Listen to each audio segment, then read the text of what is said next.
Hello students, welcome to top selective MCQ question.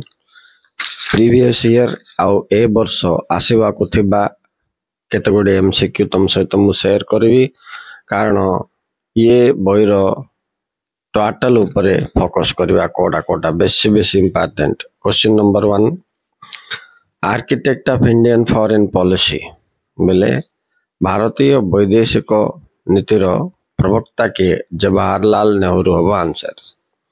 Next सेमतिका निम्नलिखित मध्यरु निरापत्ता परिषद बोले सिक्योरिटी काउंसिल रो permanent member किए बोला आमे देखिबा 5 जन अछंती. चीन इठी अछि ऑप्शन, रशिया मध्य हबो, फ्रांस के नुहे बोली कि मध्य दबो बोले इंडिया जापान देला मन करो, इंडिया जापान सिलेक्ट करिवो. धरित्री सम्मिलनी केबे हितिला 1992 एट सुमेत. अंतर्जातीय न्यायालय रो मुख्य कार्यालय केउंठी अवस्थित, headquarter of international court of justice Hague ठारे, राइट. अवशिष्ट क्षमता बा उद्वृत्त क्षमता ए टर्मोलॉजी ऊपर फोकस करो. धारा केते 248. अच्छा, यही क्षमता रे थिबा विषय उपरे कहार अधिकार थाए से आम जाने केंद्र सरकार बोल कि जदि से एमसीक्यू रे पार्लियामेंट दबो संसद तो तबे संसद भी सिलेक्ट करिवो. ठीक अछि. नेक्स्ट क्वेश्चन बहुत इंपोर्टेंट. जे भारतीय संविधान रो केउ धारा ग्राम पंचायत संगठन सहित जड़ित बोले धारा 40. नेक्स्ट, म्युनिसिपालिटी कॉर्पोरेशन रो मुख्य किए बोले निगम रो मुख्य मेयर, ग्राम पंचायत रो मुख्य सरपंच. हेले निगम रो सरकारी मुख्य किए बोल के दबो बोले म्युनिसिपल कमिश्नर. एटा टिके मन रखो, से जने आईएएस ऑफिसर. तापर पचारछि तुमको भूमिपुत्र तत्व आंचलिकता बादर एक डैश बा कोन बोले स्वरूप बोल के मन रखतबो. ये भूमिपुत्र तत्व 2 मार्क पाई मध्य इंपोर्टेंट. नेक्स्ट आइला जाति केउ शब्द रु आसीची, स्पेन शब्द बोले कास्टा बाता को पोर्तुगीज शब्द भी कहबे कास्टा रु आसी, मन रखतो एटा इंपोर्टेंट. सिमते नेसियो शब्द लाटिन शब्द नेसियो रु नेशन आसी बोले जाति शब्दटा. तबे नेसियो रो अर्थ कोन बोले कहले जन्म, मन रखतो. सिमिति संघीय राष्ट्र रे फेडरल शब्द टिकेउ शब्द रु आसी बोले फ्यूडल शब्द जार अर्थ कोन एग्रीमेंट चुक्ति बा राजीनामा. ये भी आसीबा चांस अछि. धारा 1 कोन दर्शाए ना India is A union of states, article 1 बोले भारत राष्ट्र मानकर एक संघ अटे. नेक्स्ट क्वेश्चन, भारत रे केउ प्रकार संघीय व्यवस्था प्रचलित बोले केंद्र उपसारी संघीय व्यवस्था, centrifugal. What type of federalism is prevailing in India? Centrifugal.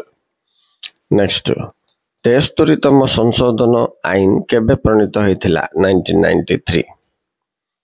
Next, केउ संशोधन आईन सहरांचल स्वायत्त शासन व्यवस्था सहित जड़ित 74 बोले 74तम संशोधन आईन. नेक्स्ट, साइलेंट वैली केउ राज्य रे होइथिला. साइलेंट वैली देखो इंग्लिश रे दे दीची से नीरव उपत्यका आंदोलन जदि एमती दब 2023 रे आसला तो तुम लिखिबो केरल. पोस्को आंदोलन केउ राज्य रे होइथिला, ओडिशा. ठीक अछि. तापरे ए क्वेश्चन गोटे बहुत इंपोर्टेंट, ध्यान दियो. निरस्त्रीकरण रो इतिहास केउ चुक्ति सहित संश्लिष्ट होला, वेस्टफोलिया चुक्ति. कि चुक्ति? वेस्टफोलिया चुक्ति, मन रखतो एटा. नेक्स्ट, हमर मिलित जाति संघर मोट निरापद परिषद रो सदस्य संख्या केते बोली पचारिबो 15, राइट. तापर पचारछि निम्नलिखित मध्यरु केउंटी विश्व तापमान रो एक मुख्य कारण बोली जदि से पचारला तो तमे ऑप्शन रे ये करिवो ओजोन डिप्लीशन माने ओजोन स्तर रे ह्रास. राइट आउ ग्रीन हाउस इफेक्ट सबुज गृह प्रभाव ये देखो 2 मार्किया क्वेश्चन भी आसीबो तुमको तापरे राष्ट्रपति शासनर अन्य नाम कौन राज्य जरूरी परिस्थिति राज्य जरूरी परिस्थितिर धारा केते 356 पंचायत समितिर मुख्य किए चेयरमैन ग्राम पंचायत देखो एमती गोटे क्वेश्चन आसुची ग्राम पंचायत स्वायत्त ग्रामांचल स्वायत्त शासन व्यवस्थार डैश स्तर रे अवस्थित निम्न स्तर सर्वनिम्न स्तर रे अवस्थित सेमती सहरांचल स्वायत्त शासन व्यवस्थार ऊर्ध्व स्तर रे डैश अवस्थित बोलियो निगम अवस्थित ओके उल्फा एक आतंकवाद संगठन केउठारे देखिबा को मिले आसाम जेकेएलएफ एक आतंकवाद संगठन केउठारे देखिबा को मिले जम्मू काश्मीर एलटीटी गोटे आतंकवाद संगठन केउठी देखिबा को मिले श्रीलंका अल कायदा एक आतंकवाद संगठन यार मुख्य किए थिले उसामा बिन लादेन राइट चिपका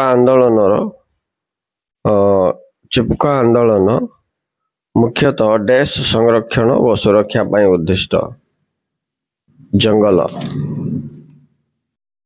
पंचशील नीति केबे हेतिला 1954 अंतर्जातीय मुद्रा पांठी केबे गठन होइतिला 1945 तमरो स्टॉकहोम सम्मेलन केबे हेतिला 1972 शिमला राजीनामा केबे हेतिला 1972 टास्कांडा राजीनामा केबे हेतिला 1966 भारत रे मोट पंचायत समिति संख्या केते सॉरी भारत रे नहीं ओडिसा रे मोट पंचायत समिति संख्या 314 एटा पार्ट 1 वीडियो रे देली एमसीक्यू सिलेक्शंस जोटा ओवरऑल बहिरु पार्ट 2 पार्ट 3 दुईटा रिलीज करी पिलाउने खाली हाईली एक्सपेक्टेड का देबी एटा तुम टिक सुनी कि जोटा बुझनी नोट करतबो थैंक यू वेरी मच एटा ही तुम फाइनल एमसीक्यू सिलेक्शन